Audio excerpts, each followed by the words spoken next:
जय गुरु जी। सारी संगत को मेरा प्रणाम। आज फिर एक बार गुरु जी ने मौका दिया है सत्संग करने का। वैसे तो गुरु जी आजकल मौका देते ही हैं, रोज़ देते हैं गुरु जी मौका सत्संग करने का। वो सत्संग जो गुरु जी छोटे रूप में कराते हैं, जिसको 3 मिनट में पूरा करना होता है। अब वो 3 मिनट में पूरा करना होता है, ये मेरी एक बड़ी लिमिटेशंस बन जाती है। लेकिन मैंने देखा है कि उस 3 मिनट को संगत कहूँ या लोग कहूँ, मुझे पता नहीं उसको कौन सुनते हैं कौन नहीं सुनते। लेकिन मैं जनरल टर्म्स में अगर कहूँ तो लोग उसको ना बहुत इम्पोर्टेंस देते हैं 3 मिनट वाले सत्संग को, और वही बड़े सत्संग को इतनी इम्पोर्टेंस नहीं मिल पाती। जहाँ मैं यूट्यूब की अगर बात करूँ तो यूट्यूब पे लगभग 2100 के आसपास सब्सक्राइबर्स हैं इस चैनल के, लेकिन जो उसको सत्संग को सुनने वाले जो लोग हैं वो 50-60। तो मुझे ऐसा लगता है कि जो सब्सक्राइबर्स हैं उनमें से ही लोग अगर 20-30 सुन रहे हैं और 20-30 और नए लोग सुन रहे हैं, तो फिर क्या फ़ायदा उस सत्संग करने का जब उसको संगत तक पहुंचा ही नहीं पा रहा हूँ। तो फिर गुरुजी ने ये छोटे वाले सत्संग शुरू करवाए, और इसको मैंने देखा है कि कब हज़ारों की तादाद में लोग सुनते हैं, कभी 500, कभी 1000, कभी 5000, कभी 10,000। तो मुझे लगा ठीक है, ये भी एक सोशल मीडिया की बनाई हुई एक चीज़ है, तरकीब है। तो उसको इस्तेमाल करके अगर कि लोगों तक अच्छी बात पहुंचाई जा सके तो पहुंचाते हैं। तो मैंने फिर वो छोटे सत्संग शुरू कर दिए। लेकिन छोटे सत्संग में मुझे इतना मज़ा नहीं आता पर्सनली। मज़ा इन द सेंस कि आनंद नहीं आता, क्योंकि दिमाग में एक लिमिटेशंस होती है कि जल्दी ख़त्म करना है, और छोटे रूप में मूल बात को भी समझाना है, दौड़ भाग के सत्संग भी नहीं करना है, सब लोगों से रूबरू भी होना है। बहुत कुछ चल रहा होता है दिमाग के अंदर, वो ऐसे समझाना मुश्किल। लेकिन क्योंकि सब लोगों की रिक्वायरमेंट है, वो पता चल जाता है ना। लोग नहीं सुन रहे हैं तो पता चल जाता है, जिसको सुन रहे हैं उससे पता चल जाता है कि लोगों की रिक्वायरमेंट है कि छोटे सत्संग करो, तो मजबूरन छोटे सत्संग करने पड़ते हैं। मगर आनंद जो आता है वो बड़े सत्संग में आता है। क्यों आता है? क्योंकि जैसे सब लोगों ने पढ़ाई की होगी अपनी लाइफ में, तो जब हम लोग पढ़ाई करने बैठते हैं तो ऐसा नहीं है कि आप कॉपी खोल के बैठोगे और फट से बोलना शुरू करोगे, सब कुछ याद हो जाएगा। 5 मिनट, 10 मिनट, 15 मिनट, सबकी अपनी अपनी टाइमिंग है। उतना टाइम सबको एडजस्ट होने में लग जाता है, मतलब उस माहौल में बनने में ही टाइम लग जाता है कि कम से कम एक वो जो माहौल बनेगा पढ़ाई का, उसी में इतना टाइम लग जाता है। फिर वो पढ़ना शुरू होता है। तो मुझे अगर मिले ही 3 मिनट है, मैं उसमें कैसे तो वो माहौल बनाऊँ और कैसे वो सत्संग करूँ। लेकिन गुरुजी की कृपा है कि गुरुजी संगत के मुँह से ही बता देते हैं कि बहुत अच्छा कर रहे हो, बहुत अच्छा कर रहे हो। मैं जभी भी कुछ कोशिश करूँ कि नहीं, मुझे लगता है डाउट आ जाए मेरे मन के अंदर, या मुझे ऐसे लगने लग जाए कि कुछ ठीक नहीं हो रहा है, तो गुरुजी संगत के माध्यम से अचानक से उसी दिन भूल जाएँगे। जैसे अभी रिसेंटली क्या हुआ कि 5 दिन 6 दिन पहले की बात है शायद, मैंने 2 दिनों तक 2-3 दिन हो गए थे शायद, 2-3 दिन तक कोई सत्संग नहीं किया, क्योंकि छोटे सत्संग में मुझे वो रस नहीं मिल रहा था, और बड़ा सत्संग लोग सुन नहीं रहे हैं तो वो रस मिलना बंद हो गया था। तो फिर मैंने सोचा क्या करूँ, तो मैंने एक बार रोक दिया कि एक बार थोड़ा रिलैक्स होते हैं, थोड़े शांत होते हैं, देखते हैं गुरुजी जो करवाएँगे करवाएँगे। तो एक दिन एक संगत का ही एक मैसेज आ गया कि आप ये जो छोटे-छोटे सत्संग करते हो ना, ये किया करो, क्योंकि अब इन सत्संग की आदत हो गई है। ऐसा लगता है जैसे ये सत्संग सुनते हैं तो दिन बहुत सुंदर गुज़रता है, और एक आदत सी हो गई है। जैसे सुबह उठ के हम लोग भगवान को प्रणाम करते हैं, वैसा लगने लग गया है। मैं अपनी तरह से बोल रहा हूँ इस बात को थोड़ा-सा, क्योंकि मुझे एग्ज़ैक्टली वो वर्ड्स याद नहीं। लेकिन जो कहने का भाव था उनका, संगत का, वो ऐसा था कि जैसे हम लोग डेली रूटीन में एक चीज़ होती है, तो वैसा डेली रूटीन है ये एक। अगर ये किसी दिन मिस होती है तो ऐसा लगता है यार कुछ मिसिंग है। तो आप सत्संग किया करो। ये एक कोई संगत नहीं है जो बोल रही है, ये तो वो गुरु है जो किसी संगत के माध्यम से बोलता है। वरना उनको क्या पता कि मेरे दिमाग में ये चल रहा है कि नहीं अभी तो सत्संग नहीं करेंगे। और कितनी बार ही मैंने सत्संग को ऐसे रोकने की भी कोशिश की, ऐसा लगा कि ज़बरदस्ती अपनी क्या पहचान बनाने की कोशिश कर रहा हूँ। तभी भी संगत के मुँह से गुरुजी ने अलग-अलग समय पे मुझे 1 बार नहीं, 2 बार नहीं, 5 बार, 7 बार, 10 बार शायद मुझे याद नहीं, लेकिन मल्टीपल टाइम्स गुरुजी ने मुझे वापस से बार-बार इंसिस्ट किया कि सत्संग करो। और इस तरह से कि ऐसा नहीं कहना चाह रहा कि मैं कोई बहुत बड़ा हो गया, ये नहीं कहने की कोशिश कर रहा हूँ। कहने की कोशिश ये कर रहा हूँ कि गुरुजी ने एक सेवा दी और मैं उसमें दिमाग लगा के उस सेवा को कहीं रोकने की कोशिश करता हूँ, तो गुरुजी सँभाल लेते हैं कि तू अपना दिमाग मत लगा, जो कुछ मैं करवा रहा हूँ, वो मैं करवा रहा हूँ, तू बस किए जा। अब यही चीज़ मैंने ना एक संगत के बारे में, आज एक संगत और है, मैं उनका नाम नहीं बोल रहा, लेकिन एक संगत और है, उनके बारे में मैं थोड़ा गलत सोचता था। वो भी यूट्यूब पे ही है और मुझे लगता था कि ये अपने खाली चैनल को पॉपुलर करने के लिए कुछ भी कर रहे हैं, मतलब देख के मुझे ऐसा लगता था। मुझे देख के लगता था, ऑरा ऐसा मिल रहा था। एक दिन उनके चैनल पे मैंने ना किसी एक पुरानी संगत को देख लिया। मैंने बोला यार ये कैसी बात है, इनके यहाँ पुरानी संगत भी आ रही है और सत्संग कर रही है। आज मैंने उनका एक छोटा-सा एक सत्संग था 5-7 मिनट का, तो मैंने फर्स्ट टाइम शायद मैंने उनको ध्यान से सुना। मैंने उनको उसके पहले कभी सुना ही नहीं। तो मैंने ऐसे ही उनका वो 6-7 मिनट का एक सत्संग था, उन संगत का जो सत्संग ऑर्गेनाइज़ करवाती थी। तो मैंने उनका सत्संग सुन लिया वो 5-6 मिनट का। मुझे सुन के ऐसा लगा कि किसी भी इंसान को ऐसे देख के फटाक से जज नहीं कर लेना चाहिए। क्योंकि जब उन्होंने जो बात कही, बहुत नॉर्मल, बहुत बेसिक बात थी, लेकिन मैंने ऐसे देखा कि यार यही सब बातें तो मैं भी करता हूँ। तो लोग मेरे बारे में भी यही सोच सकते हैं कि यार ये तो अपने मन मुताबिक बातें करता है, मन बना के अपने मन की बातें करता है। लेकिन ये सेम चीज़ तो ये संगत भी कर रही है और इनके बारे में मैंने भी यही सोचा कि ये शायद अपने मन की बातें करते होंगे, ऐसे-वैसे अपने चैनल को पॉपुलर करने की कोशिश कर रहे हैं, अपने आप को पॉपुलर करने की कोशिश कर रहे हैं। तो क्योंकि दुनिया ऐसी है, सब ऐसे ही कर रहे हैं, तो हम लोगों का दिमाग ही वैसे बन जाता है। लेकिन मैंने वो 5-6 मिनट ही उनको सुना और सुन के ही मुझे ऐसा लगा यार, ऐसा लगा जैसे मैं ही बोल रहा हूँ। क्योंकि वो बंदा अपने मन की बात बोल रहा था।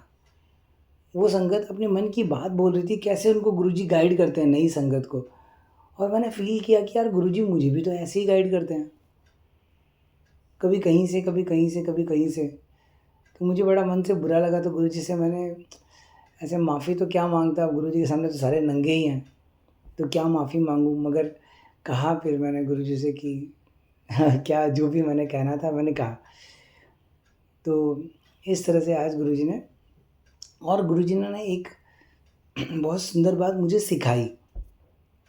वो जो सीख है वो आपको देने की कोशिश करता हूँ कि गुरुजी से ना हम लोग, जब हम लोगों को सबसे पहले वो समझ में आता है कि गुरुजी कोई एक पावर है। फिर जब समझ में आता है कि उनका नाम गुरुजी है, तो धीरे-धीरे समझ में आता है कि गुरु यानी गुरुजी क्यों?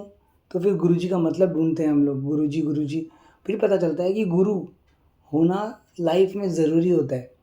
फिर हम लोग धीरे-धीरे, धीरे-धीरे उनसे वो गुरु ज्ञान लेने की कोशिश करते हैं। फिर समझ में आता है ओह! ये तो गुरु नहीं है, ये तो परमात्मा है खुद ही। फिर धीरे-धीरे, धीरे-धीरे वो परमात्मा की तरफ बढ़त होती है और ये जर्नी इस तरह से चलती है। जिसकी भी जैसे चली हो, मैं अपनी बता रहा हूँ। इस तरह से ही मैं चला, तो मैं अपने बारे में बता रहा हूँ। लेकिन चलते-चलते क्या होता है, हम लोगों के अंदर बहुत सारी डिमांड्स होती है गुरुजी के प्रति।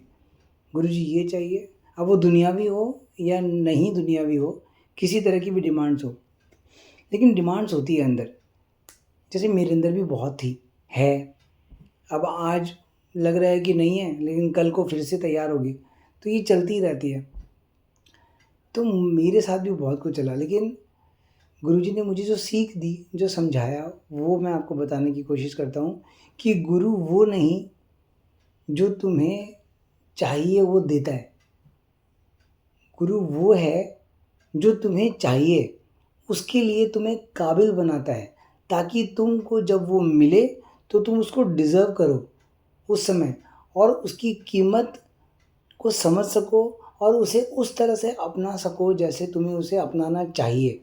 जैसे कहने का मतलब, एक माँ बाप तभी बनते हैं जब उनकी माँ बाप की रिस्पॉन्सिबिलिटी संभालने की क्षमता उनके अंदर आ जाती है। ईश्वर कभी भी किसी को 10 साल की उम्र में माँ बाप नहीं बनाता। उन्होंने सिस्टम ही ऐसा बनाया है। हर चीज़ का एक सिस्टम है, उस सिस्टम के अनुसार सब कुछ चल रही है। लेकिन ज़रा सोचो कि एक 8 साल की लड़की और 10 साल के लड़के को माँ बाप बना दिया जाए, उनको बच्चा हो जाए, अब वो कैसे संभालेंगे उस बच्चे को? मानो साइंस को पॉसिबल मानो इस जगह पे एक बार, और सोचो कि ये माँ बाप बनने की जो खुशी होती है, ये उनके लिए एक दुख नहीं बन जाएगा, एक दर्द नहीं बन जाएगा, बहुत बड़ी तकलीफ बन जाएगी। होना तो बच्चा ही था, हुआ भी बच्चा ही है, लेकिन समय के अनुसार नहीं हुआ, समय के पहले हुआ तो तकलीफ, समय के बाद हो तो भी तकलीफ, समय पर हो तो ही वो आपको रस देता है। गुरु वो है जो आपके लिए उस चीज़ को समय पे लाता है, वो समय लाता है आपके लिए। वो, इसको मैं अगर सिंपल टर्म्स में अगर समझाने की कोशिश करूँ, तो जितने ग्रह नक्षत्र, समझाने की कोशिश कर रहा हूँ, इसको लिटरल टर्म्स में लेने की कोशिश मत करना, कि जितने ग्रह नक्षत्र आपके हैं उन सारों को उस जगह पर लाकर इकट्ठा कर देना, उस एंगल पे ला देना जिस एंगल पे उनको होना चाहिए। जैसे मान लो कि रात को 11:15 पर इस समय ग्रह नक्षत्र इस तरह से होने चाहिए थे, तब जाकर आपको ये मिलता, तो आपके लिए वो फल पैदा करता। तो गुरु वो नक्षत्रों को उस तरह से मिलाता है आपके लिए, आपको उस लेवल पर लेके जाता है, उस जगह तक लेके जाता है ताकि वो चीज़ बने। ग्रैब आपको करना होता है, मिलती आपको ही है, फल आपको ही मिलता है, मगर समय अनुसार जब वो मिलता है तो वो आपको रस देता है। ये जो बात गुरुजी ने मुझे समझाई, इसको मैं आपको एक तरीके से और बताता हूँ। स्कूल टीचर भी आपका गुरु ही होता है, वो दुनियावी गुरु है, ये सर्व गुरु है, पूर्ण गुरु है। तो वो जो दुनियावी गुरु होता है, जो आपको आपके स्कूल में, आपके कॉलेज में आपको पढ़ाता है, वो क्या करता है? वो आपको सिखाता है, आपको फर्स्ट आने के काबिल बनाता है। कोई बच्चा कम पढ़ता है तो वो फर्स्ट नहीं आता, सेकंड आता है, कोई और कम पढ़ता है थर्ड आता है, कोई नहीं पढ़ पाता तो वो फेल हो जाता है। लेकिन वो गुरु क्या फर्स्ट वाले के लिए और लास्ट वाले के लिए अलग अलग होता है? नहीं, वो सबको क्लास में खड़ा होकर इक्वली पढ़ाता है। किसमें कितनी लेने की क्षमता है वो उसे उतना ले लेता है। लेकिन अगर कोई लास्ट बेंच पे बैठा है और अगर वो उस गुरु से पूछता है कि गुरुजी मुझे ये समझ नहीं आया, तो गुरु उसको मना नहीं करता, वो उसको समझाता है। जो फर्स्ट बेंच पे बैठा है और जो टॉपर है वो उसको भी समझाता है। लेकिन फर्स्ट बेंच वाले से वो ज़्यादा खुश होता है गुरु, इसलिए नहीं क्योंकि वो फर्स्ट आता है, इसलिए क्योंकि वो गुरु की दी हुई सीख को अपनाता है, अपना कर उसे आजमाता है, दुनिया में एप्लीकेबल करता है, और एप्लीकेबल कर कर उससे वो फर्स्ट आता है, टॉप रैंक पर आता है। यानी जो गुरु ने सिखाया उसको एज इट इज़ दुनिया में उतारा तो टॉप आता है, और जब वो टॉप आता है तो गुरु से खुश होता है और उसको शाबाशी देता है। और ये इस खेल की सुंदरता है, इस दुनिया में जो खेल चल रहा है उस खेल की सुंदरता है। वो खेल जो उस परमात्मा ने, उस गुरु ने खुद ही बनाया है। अगर मैं इसको ये कहूँ, मैं इसको कहना मुझे यही चाहिए कि उस परमात्मा ने इस संसार को बनाया, लेकिन मैं गुरु बोलता हूँ इसलिए क्योंकि मेरा गुरु और परमात्मा दो है नहीं, एक ही है। देखो, इसको ज़बरदस्ती लेने की कोशिश मत करना, क्योंकि मैंने अपने साथ ज़बरदस्ती की और बहुत टॉर्चर हुआ। ज़बरदस्ती मतलब ये नेचुरली आएगा, लेकिन सत्य बता रहा हूँ बस, क्योंकि सच बताना है। गुरुजी और परमात्मा दो नहीं हैं, वो एक ही है। लेकिन गुरु अलग होता है, परमात्मा अलग होता है, गुरु परमात्मा के बराबर ही होता है, ये अलग बात है। अब मैं बात कर रहा हूँ गुरु जी की, कि गुरु जी और परमात्मा एक ही है, ये दो नहीं हैं। अगर जिसको समझ आ गया वो रख लो, जिसको समझ नहीं आया वो समय आने दो, समझ आ जाएगा। लेकिन दोनों अलग अलग नहीं है, एक ही है। तो ये सीख मुझे गुरुजी ने आज दी कि तुम लोग मुझसे मांगते रहते हो, ये दे दो, वो दे दो, ये दे दो, वो दे दो, मुझे सब पता है तुम लोगों को क्या चाहिए। तुम लोग बस चुप करो, एकदम चुप। जिस समय सत्संग में जाओ ना, लोगों के पास डिमांड्स होती है, मैं सच कह रहा हूँ, लोगों के पास डिमांड्स होती है हज़ारों, और डिमांड्स को लेकर वो बोझ लेकर अपना वहाँ पहुँच जाते हैं। गुरुजी ये दे दो, गुरुजी वो दे दो। मैं बोलता हूँ डिमांड्स नेचुरल है आपके अंदर आना, कोई बुरी बात नहीं है। लेकिन सत्संग में अपनी डिमांड्स की वजह से जाना, ये ठीक नहीं है थोड़ा सा। आप वहाँ जाओ, आपको अंदर से ये पता होना चाहिए कि वो गुरुजी जो ये पूरे ब्रह्मांड को चला रहे हैं उनको सब पता है, इतना समझाना नहीं है उनको। आप वहाँ जाओ, वो जो वाइब्रेशन वहाँ, तरंगें जो उठ रही है उस सत्संग के दौरान, पूरे सत्संग के दौरान वो तरंगें उठ रही होती है, उन तरंगों को अपने अंदर समाने दो। चीज़ें नेचुरली आपके साथ होनी चाहिए, और वो नेचुरली तब होगी जब आप शांत हो जाओगे। शांत होने का मतलब है कि जब आप सत्संग में जाओ, आपके दिमाग में इधर उधर की परेशानियाँ, ये चाहिए वो चाहिए, ये सब नहीं चल रहा होना चाहिए। दिमाग शांत होना चाहिए। अगर शांत नहीं हो पा रहा है, कोशिश करो कि आपका ध्यान उस तरफ नहीं जाकर गुरु जी की तरफ आए। वो धीरे धीरे आ जाएगा, अगर आप कोशिश करोगे तो आ जाएगा। लेकिन कोशिश करने का मतलब प्रेशर देना नहीं है। कोशिश करने का मतलब जो बातें दिमाग में उठ रही है, ठीक है कोई बात नहीं, इसको साइड कर दो, फिर से एक बार नॉर्मल होने की कोशिश करो, शांत हो जाओ, और जो शब्द चल रहे हैं उनको सुनो, उन पे ध्यान दो। गुरुजी की गद्दी लगी हुई है, गुरुजी बैठे हुए हैं, उस पे ध्यान दो। गुरुजी का स्वरूप लगा हुआ है, स्वरूप को देखो, उस पे ध्यान दो। शब्द चल रहे हैं, उस पे ध्यान दो। संगत बैठी हुई है, सारी संगत में गुरु को देखने की कोशिश करो, ये ध्यान दो, और वहाँ पे उस माहौल में रहो, चुप, शांत। और जो तरंगे वहाँ से उठ रही है उसको, उस वाइब्रेशन को अपने अंदर समाने दो। जैसे जैसे वो आपके अंदर समाएगी ना, अपने आप वो चीज़ें, वो ग्रह नक्षत्र जिसको मैंने बताया था पहले, वो ग्रह नक्षत्र अपने आप अपनी जगह पे आने की कोशिश करेंगे, अपने आप। अपने आप वो गुरु आपके अंदर से आपको दिखेगा, झांकेगा, पहचानेगा, उन चीज़ों को अलाइनमेंट में करने की कोशिश करेगा, सबको अलाइन करेगा, सबको अपनी अपनी जगह पे लाकर खड़ा करने की कोशिश करेगा। और जब वो चीज़ें खड़ी हो जाएगी, अपने आप जो आपको चाहिए या जो आपके लिए सही है, वो आपके पास आएगा। ज़रूरी नहीं कि जो आप चाहते हो वही आपके साथ होगा, लेकिन जो आपके साथ होगा वो बहुत सही होगा, ये सही है, ये पक्का है। क्योंकि सतगुरु सबना दा भला मनाईदा, बुरा किसदा क्यों होवे। वो गुरु सबका ही भला करता है, बुरा किसी का क्यों हो, वो सबका ही भला करता है, तो वो आपका भी भला करेगा। भले से मुझे एक सत्संग याद आया कि वो सबका भला करता है, ये बताने की कोशिश कर रहा हूँ कि मेरे भैया की बेटी है। एक बार क्या हुआ कि सत्संग याद आ गया तो मैं आपको सुनाता हूँ, इसी के ऊपर है ये सत्संग। एक बार क्या हुआ कि वो अपने किसी फ्रेंड के, मेरे ख्याल से फ्रेंड के बड़े भैया की शादी थी, मतलब उनके घर में कोई फंक्शन था शादी का, वो उसमें चली गई। और उनका प्रोग्राम बना कि वो 2 दिन वहीं शादी में स्टे करेगी और उसके बाद आएगी। तो जिस दिन वो शादी में गई, उसी दिन की बात है या उसके पिछले दिन गई थी, उसके अगले दिन की बात है। तो शादी अगले दिन थी और रात को वो लोग सब पैकिंग वगैरह कर रहे थे। तो क्या हुआ कि उसके हाथ में डेंड्राइट की जो एक ट्यूब होती है ना, वो ट्यूब थी। तो डेंड्राइट क्या हुआ, फेविक्विक फेविक्विक थी शायद, हाँ। और फेविक्विक का क्या हुआ कि वो अंदर से चिपक गई थी, तो उसकी ट्यूब को ऐसे दबा के उसको निकालने की कोशिश करी थी, निकल नहीं रही थी वो।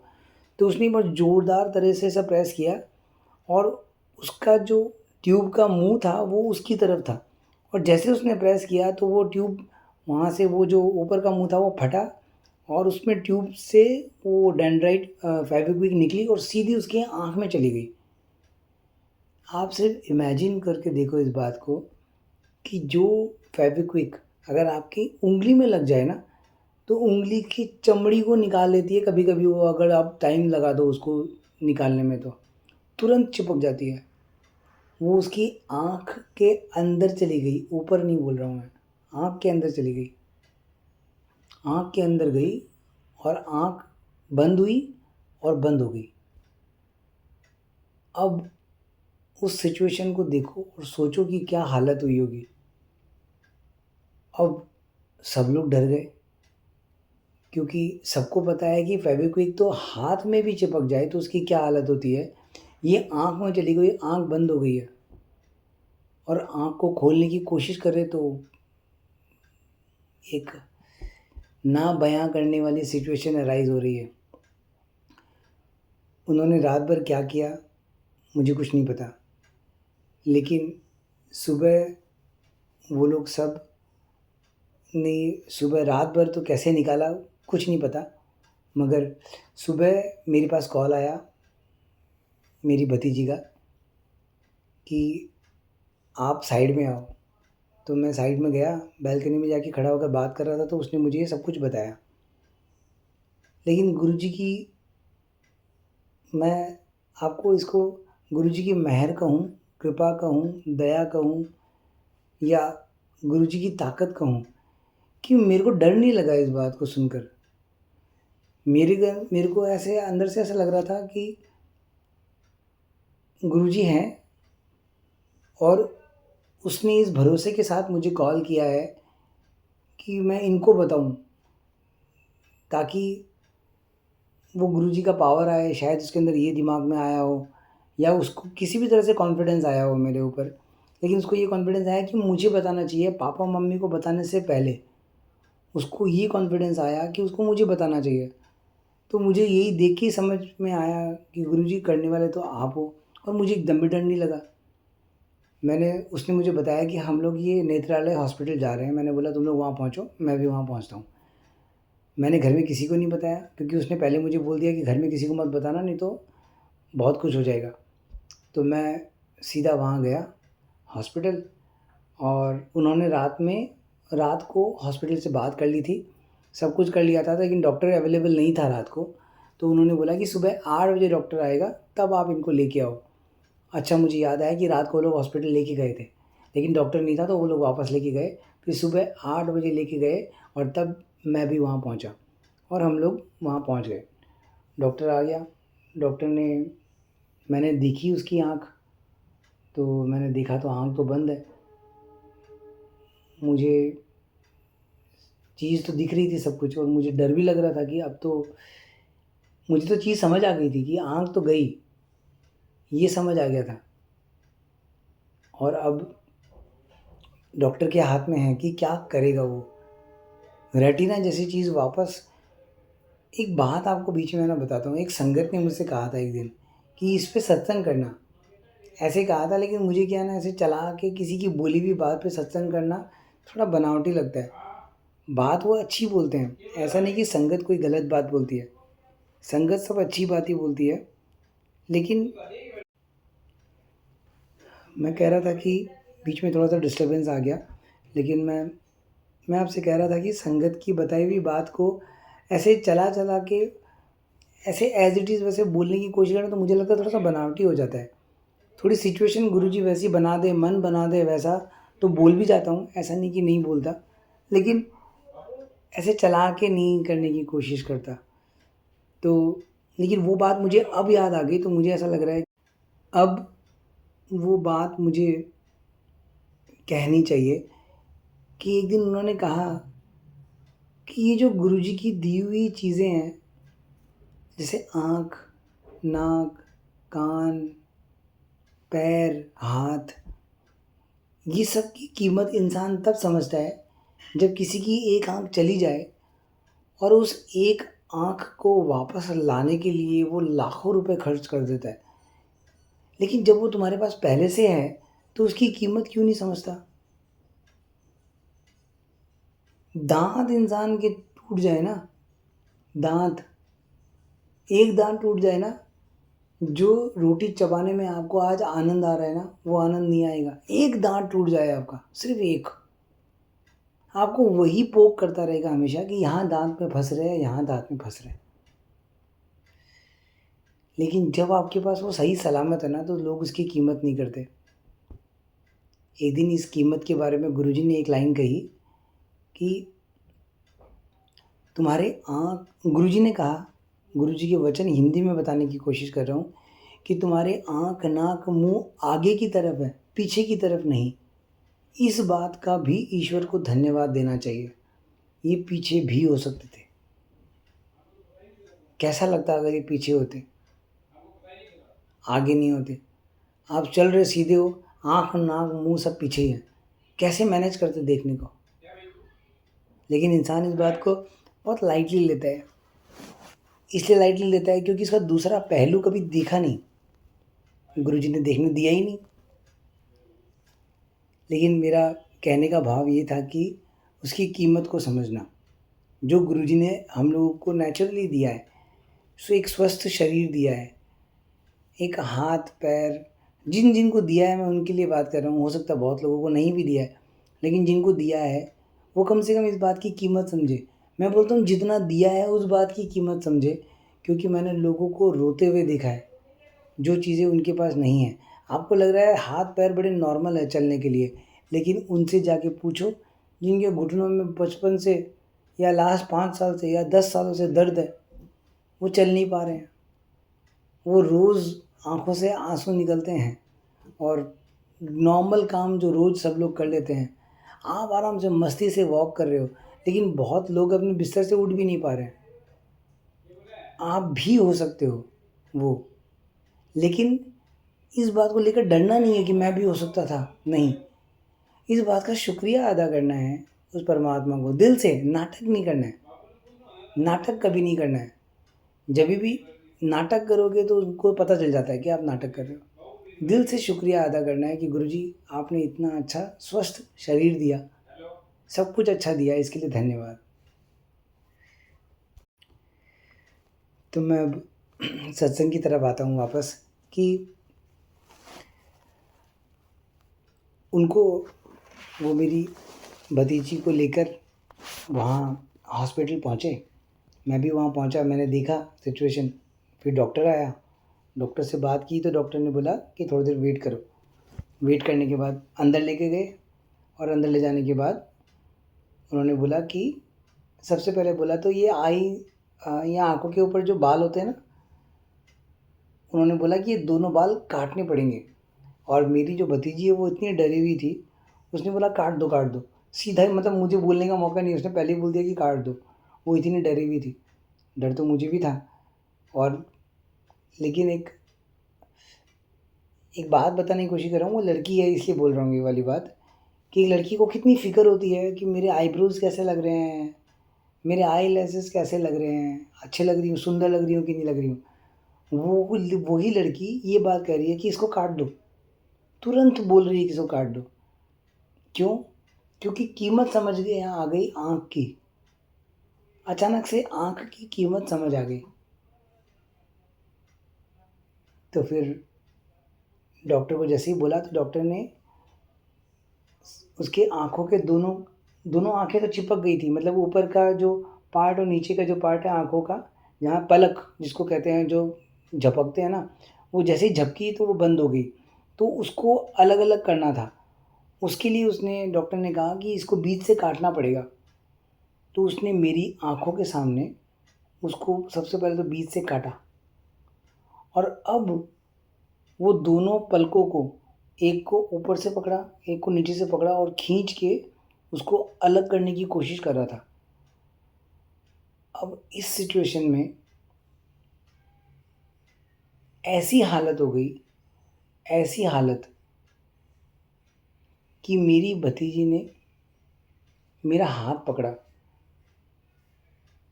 हाथ यानी मैं हथेली की बात कर रहा हूँ, मतलब जैसे हम लोग हाथ मिलाते हैं ना, अगर सामने से हाथ मिलाते हैं ऐसे दो दोस्त, तो कैसे मिलाते हैं, पूरा पंजा मिलाते हैं। पूरा पंजा मिला के ऐसे करके उसने मेरा हाथ पकड़ लिया था, और मेरे हाथ को एकदम कस के दबाया और वो बस मेरा नाम बोल रही थी और बस ऐसे बोल रही थी कि मैं भी उस चीज़ को बयाँ नहीं कर सकता आपको। लेकिन वो बस ऐसे जैसे कोई दम घुट रहा हो उसका अंदर से और वो ऐसे हाथ पकड़ के बस चिल्ला रही है जैसे, लेकिन दबी हुई आवाज़ में, और आँसू निकल रहे हैं। और ये चीज़ जब वो डॉक्टर उनकी दोनों पलकों को अलग करने की कोशिश कर रहा था, वो जो पेन हो रहा था, मुझे उस हाथ पकड़ने की एनर्जी से महसूस हो गया। ताकत से नहीं बोल रहा हूँ मैं बोल रहा हूँ उस बॉडी की एनर्जी से मुझे महसूस हो गया कि ये पेन अनबियरेबल है। इतना ज़्यादा पेन है ये, इतना ज़्यादा दर्द है कि इससे बर्दाश्त नहीं हो रहा है।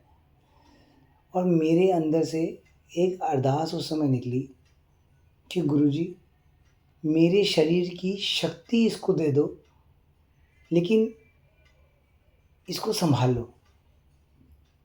एग्ज़ैक्टली मैंने ऐसा ही कहा कि मेरे शरीर की शक्ति, मेरी एनर्जी इसको दे दो, लेकिन इसको सँभाल लो। मैं आपसे जो कह रहा हूँ इस बात को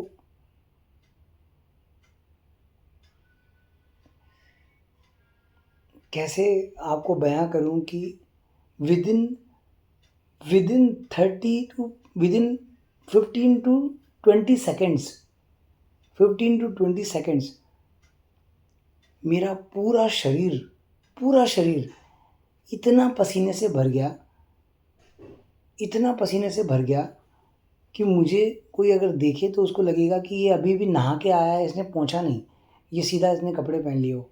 इस तरह से मेरा पूरा शरीर अचानक से 15 से 20 सेकंड के अंदर पूरा पसीने में भर गया। मेरी पूरे शरीर की एनर्जी एकदम डाउन हो गई और मैं मुँह से बोलने की कोशिश कर रहा था बगल में खड़ी नर्स को कि मुझसे मैं मुझे चक्कर आ रहे हैं, मैं खड़ा नहीं रह पा रहा हूँ। ये बोलने की कोशिश कर रहा था, बोला नहीं मैंने। मैंने ये बोलने की कोशिश कर रहा था कि मुझे चक्कर आ रहे हैं, मुझे एक चेयर दे दो बैठने के लिए, लेकिन मेरे मुँह से आवाज़ नहीं निकल रही है।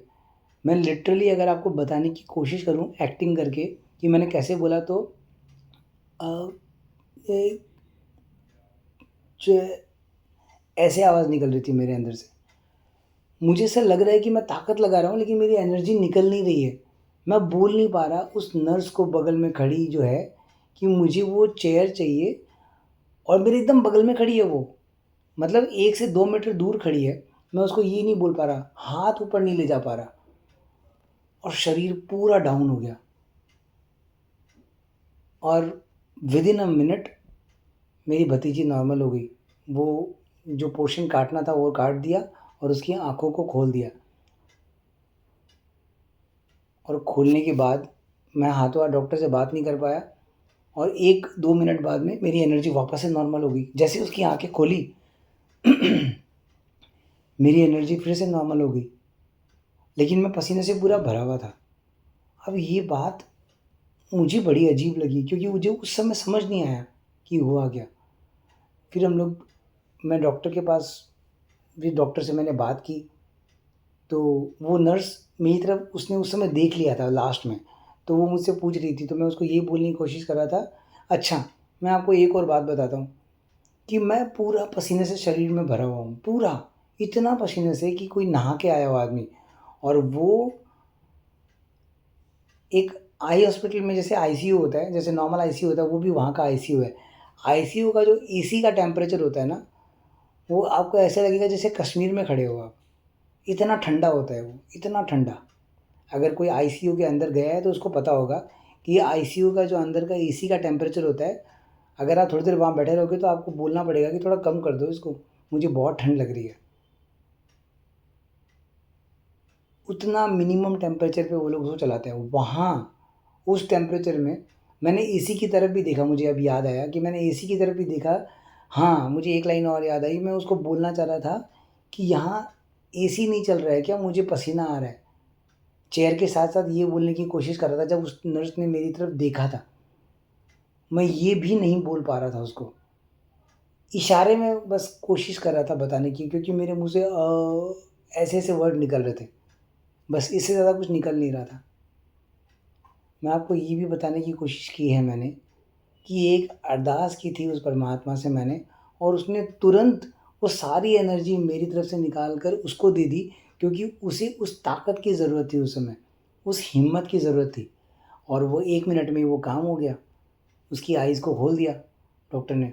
अब डर था कि रेटिना का जो ब्लैक अंदर जो पोर्शन होता है, मुझे लगता है रेटिना शायद उसी को बोलते हैं, लेकिन जो भी बात है, मेरा मतलब था उस ब्लैक कॉइल से, क्योंकि वही आपकी आँख होती है, उसी से इंसान देखता है। तो मैंने डॉक्टर से सीधा यही पूछा, तो डॉक्टर ने सीधा यही बोला कि आप बहुत लकी हो, उस पे नहीं लगी वो फेविक्विक। वो जो लगी थी, वो व्हाइट वाली जगह की तरफ और आइज़ पे लगी, और आइज़ वहीं पे बंद हो गई, और ये वहीं पे रह गई थी। और उसके बाद जाकर कुछ इलाज किया उन्होंने अपने तरह से, और फिर हम लोग उसको घर लेके आए। अच्छा, उसके बाद देखो गुरुजी की कृपा देखो आप, कृपा कहूँ, करनी कहूँ या क्या कहूँ, मुझे पता नहीं चल रहा है।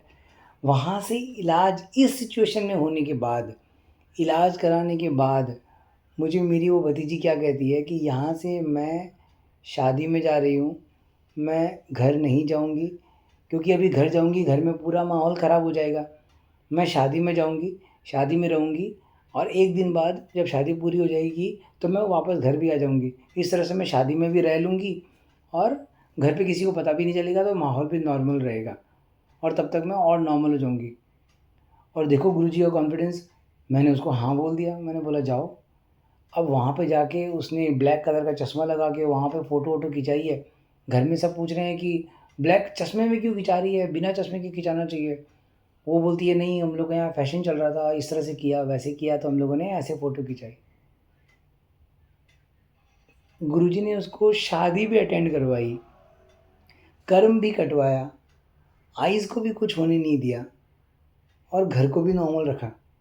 और जब वापस यहाँ अगले दिन उसको घर लेके आए, शादी से जब वो घर आई, तो मुझे भी बुलाया। मतलब हम लोग एक ही जगह हैं, एक ही सोसाइटी में हैं, लेकिन घर अलग-अलग हैं, क्योंकि फैमिली बड़ी है, जॉइंट एक साथ नहीं रह सकते इस वजह से। तो जब मैं आया तो मैंने भी बताया कि ऐसे-ऐसे करके हुआ, इसने मुझे बहुत डाँटा, भाभी ने भी डाँटा, क्यों नहीं बताया ऐसे-वैसे। मैंने बोला यार, जहाँ गुरुजी हैं वहाँ पहले बात तो ये सब सवाल उठने ही नहीं चाहिए। और कॉन्फिडेंस देखो लड़की का, कि इसने मुझे बुलाया, हम लोग ने सब कुछ आराम से किया, ये वापस शादी में चली गई, फिर से एन्जॉय करके वापस यहाँ आ गई। और मुझे ये बात कैसी लग रही है पता है? कोरोना के समय पे ना, मुझे याद है कि सारी दुनिया एकदम त्राही-त्राही मची हुई है, और हम मुझे ऐसा लगता है कोरोना का समय मेरा सबसे सुंदर समय था लाइफ़ का, क्योंकि मुझे उस समय गुरुजी मिले थे। मैं उस समय गुरुजी के साथ जो मेरा जुड़ाव हुआ, वो कोरोना में ही हुआ। सुबह सत्संग, शाम सत्संग, दिन भर गुरुजी की बातें। सुबह शबद गुरबानी में सत्संग में आराम से बैठे, दिन भर में गुरुजी का गुणगान किया, शाम को फिर समय हो गया सत्संग करने का, फिर से शाम को गुणगान किया, खाना खाया, सो गए, फिर सुबह उठ के वही रूटीन। और ये पूरे कोरोना के दौरान 3 महीने तक लगातार ये चलती रही, 3, 4, 6 महीने चली शायद ये चीज़। फिर धीरे-धीरे मार्केट खुला तो कम हो गई, लेकिन फिर उसके बाद तो गुरुजी ने पीछे मुड़ के देखने का मौका ही नहीं दिया। लेकिन मुझे वो समय याद आता है, और वैसा ही समय ये है। जब मैंने इसको देखा कि गुरुजी ने एक इतनी बड़ी सिचुएशन में लाकर खड़ा कर दिया, लेकिन उसको इतनी नॉर्मल तरीके से निकाला, इतने प्यार से निकाल दिया कि लगा ही नहीं कि कुछ हुआ भी है। और आज वो बच्ची एकदम नॉर्मल है। वो अपनी खुद डिज़ाइन्स करती है, कपड़े बनाती है, खुद डिज़ाइन करती है कपड़ों को, और अब उसके कोर्स के लिए बाहर भी गई है, बाहर पढ़ाई कर रही है। उसको और बड़ा करने के लिए गुरुजी ने उसको बहुत ब्लेस किया है। इतना ब्लेस किया है कि गुरुजी ने उसकी ब्रांड का नाम रखा है मेहर। जो उनकी ब्रांड है, जो गुरुजी ने उसको ब्लेस की है, उसका नाम ही है मेहर। तो ये सब गुरुजी की मेहर है, गुरुजी की कृपा है, और यही सत्संग है जिसको सुनाते हैं हम लोग। और सत्संग एक तो इसलिए है क्योंकि इसमें गुरुजी की वाइब्रेशन होती है। इससे करने वाले का भी भला होता है, सुनने वाले का भी भला होता है। और दूसरा ये है कि जब हम लोग सत्संग सुनते हैं तो एक विश्वास पैदा होता है अंदर, एक समझ पैदा होती है, क्योंकि हम लोग मन है हम लोगों के अंदर, और वो जो मन है वो जैसा सुनता है, जैसा देखता है, वैसा ही वो बन जाता है। आप उसको गलत-गलत चीज़ें दिखाओ तो वो वैसा बन जाता है, सही चीज़ें दिखाओ तो वैसा बन जाता है। तो सत्संग एक ऐसी सही चीज़ है जो आप अपने मन को सुनाते हो। अभी आप जो सुन रहे हो वो आपका मन सुन रहा है एक्चुअली, आप नहीं सुन रहे। आत्मा को कुछ चाहिए नहीं, आत्मा को तो परमात्मा ही चाहिए। आत्मा को एक बार अलग कर दो, उसको सीधा वही चाहिए, उसको कुछ नहीं चाहिए। एक्चुअल में आपका जो मन है वो आपके शरीर को कंट्रोल करता है और वो आपको जाने नहीं देता उस तरफ। सत्संग एक ऐसी चीज़ है जो आप जब सुनते हो तो आपका मन असल में सुनता है उसको, और मन धीरे धीरे गुरु जी की तरफ गुरु जी की तरफ चला जाता है, गुरु जी का बन जाता है। और एक बार जो मन बेचे सतगुरु के पास, ता कारज आवे रास। एक बार जो वो मन गुरु का हो गया, जो वो गुरु को याद करने लग गया, जो वो गुरु का बन गया, उसके बाद कुछ करने की ज़रूरत नहीं है। उसके बाद तो बस मज़े करो, बस मौज करो, क्योंकि अब असल मायने में वो रास्ता शुरू हो जाता है। मैं बोल रहा हूँ एक सिंपल बात, एकदम सीधी बात, सीधी और सिंपल। सही रास्ते पे चलने की ज़रूरत है, बस चलने की ज़रूरत है। वो मंज़िल मिलेगी ही मिलेगी, किसी को जल्दी मिलेगी, किसी को देर से मिलेगी, लेकिन जिसने ट्रैक पकड़ लिया उसको पक्का मिलेगी। तो गुरु वो ट्रैक है, ऐसा समझने के लिए कह रहा हूँ। गुरु वो ट्रैक है, वो रास्ता है, जिसको अगर एक बार आपके मन ने पकड़ लिया तो अब इधर-उधर भटकने की ज़रूरत नहीं, क्योंकि सही रोड मिल गई आपको। अब आपकी गाड़ी अपनी मंज़िल पे जाके ही रुकेगी। तो आपकी सही गाड़ी है गुरुजी। इस गाड़ी को पकड़ लो, इसमें बैठ जाओ, तो मंज़िल आपकी पक्की है। कोई डाउट नहीं करना, मतलब मैं सीधा बोलता हूँ आपको, कोई डाउट नहीं करना। मंज़िल पक्की है, मतलब एकदम पक्की है। गाड़ी में बैठना आपका काम है। खाली बस अपने आप को गाड़ी में बिठा के रखो, चलाना भी नहीं है आपको गाड़ी को। गाड़ी चलाएगा भी वो खुद ही, ड्राइवर भी खुद ही गुरुजी है, रास्ता भी खुद ही गुरुजी है, सब कुछ वो खुद ही है। आपको चुपचाप उस गाड़ी में बैठे रहना है। मैं इस बात को थोड़ा-सा मार्क कर रहा हूँ, इसलिए मार्क कर रहा हूँ क्योंकि इस बात में मुझे कुछ गहराई दिखाई दी, इसलिए बोल रहा हूँ कि ध्यान देना इस बात के ऊपर जो मैं कहने की कोशिश कर रहा हूँ। आपको चुपचाप गाड़ी में बैठना है, करना कुछ नहीं है, गाड़ी में बैठना है। ड्राइवर आप नहीं हो तो चलाने की कोशिश मत करना गाड़ी को।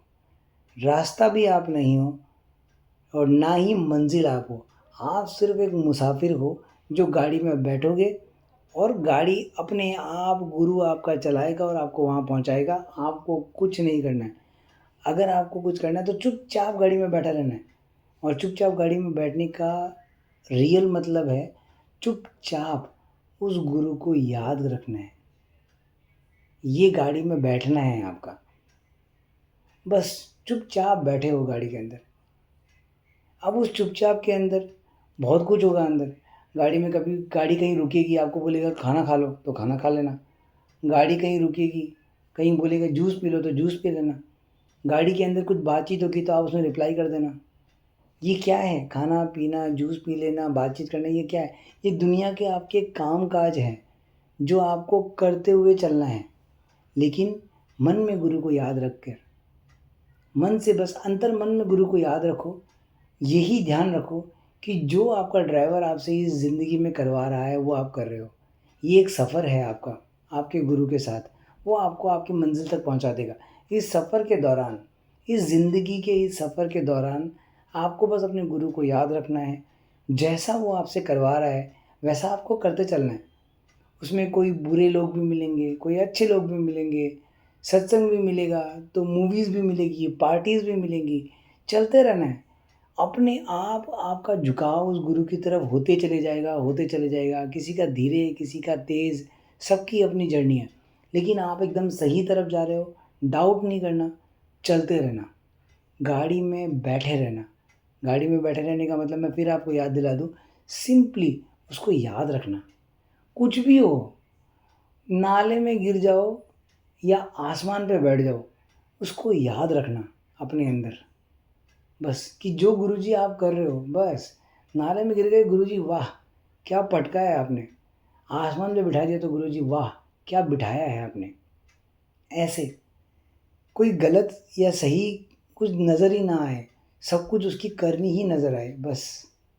ऐसे अपने गुरु के साथ चलो, तो वो आपको नाले में गिराएगा नहीं। और जो गिरा भी दिया, अगर आपके कर्मों में लिखा था और उसने आपको गिरा भी दिया, तो वो आपको एहसास ऐसा करवाएगा कि राजगद्दी पे बिठाया है आपको। और एहसास ही तो सब कुछ है, एहसास ही तो सब कुछ है। एक मीठी सी छोटी सी गोली देकर आपको 5 स्टार का आनंद दिला दे, तो वो तो 5 स्टार ही हुई, वो छोटी सी गोली कहाँ हुई। आनंद जिसका जैसा आए वो वैसी ही है। तो गुरु आपको आनंद आपको राजगद्दी पे बैठने का ही दिलाता है, ये पक्की बात है। बस उसके साथ चलना। आज का सत्संग करके ना मुझे इतना मज़ा आया, इतना आनंद आया कि मैं आपको बता नहीं सकता। क्यों? क्योंकि मुझे शुरू में कहना था आपसे, लेकिन देखो गुरु ने क्या समय पे याद दिलाया है कि मैं आपसे कहना चाह रहा था कि मैं ना अपने तरह से सत्संग करना चाहता हूँ, जैसे मैं चाहता हूँ। मतलब मैंने क्या ना लोगों को सत्संग करते हुए देखा है। जैसे एक बार मैंने रघुवीर अंकल को सत्संग करते हुए देखा, तो रघुवीर अंकल क्या करते हैं कि शब्द की एक लाइन ऐसे उठाते हैं, फिर उसका मतलब समझाते हैं। तो मैंने सोचा यार मैं भी ऐसे ही करूँगा, तो मैंने वैसे ही करना शुरू कर दिया।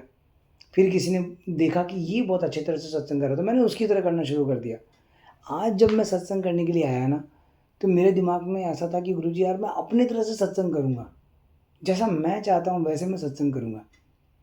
और ये बात मैं आपको पहले बोलना चाह रहा था कि ऐसे बोलूँगा और फिर सत्संग शुरू करूँगा। लेकिन देखो गुरुजी ने मुझे बोलने ही नहीं दिया। और जब अब अंत समय आया, तो गुरुजी ने अब बोला कि अब बोल। अब बोला यानी गुरुजी ने मेरे अंदर से बोला कि अब बता दे कि तू शुरू में क्या कहना चाह रहा था। तो मैंने आपको बता दिया कि जैसा चाहता था वैसा सत्संग किया मैंने। जो मेरा अंतर मन कह रहा था, मेरी आत्मा कह रही थी कि सत्संग कर, गुरु का गुणगान कर, मैंने वैसा गुणगान किया और मुझे बहुत आनंद आया। तो आप सारी संगत का धन्यवाद, जिसकी वजह से ये सत्संग करने का एक आनंद प्राप्त होता है। और उन गुरु महाराज का धन्यवाद, जो मंजिल तक पहुंचाने में जो रास्ता है, उस रास्ते में कभी जूस पिलाते हैं, तो कभी किसी ढाबे पर खाना खिलाते हैं, तो कभी बोलते हैं कि तू थक गया है तो थोड़ी देर सो जा, कभी कुछ तो कभी कुछ। और ये रास्ता, आप हो तो सब कुछ है, आप नहीं तो कुछ भी नहीं। गुरुजी आप हो तो सब कुछ है। अब आज्ञा दे संगत जी, अगली बार जब गुरुजी फिर से मौका देंगे, तो फिर से आपके सामने रूबरू हो जाऊंगा और फिर से सत्संग करूंगा जो गुरुजी करवाना चाहते हैं। क्योंकि ये शरीर अपनी मर्ज़ी से नहीं बोलता, जो गुरुजी चाहते हैं वो इसे बुलवा लेते हैं, जब चाहे तब इसे बुलवा लेते हैं। तो आज्ञा दें। जय गुरुजी, जय गुरुजी।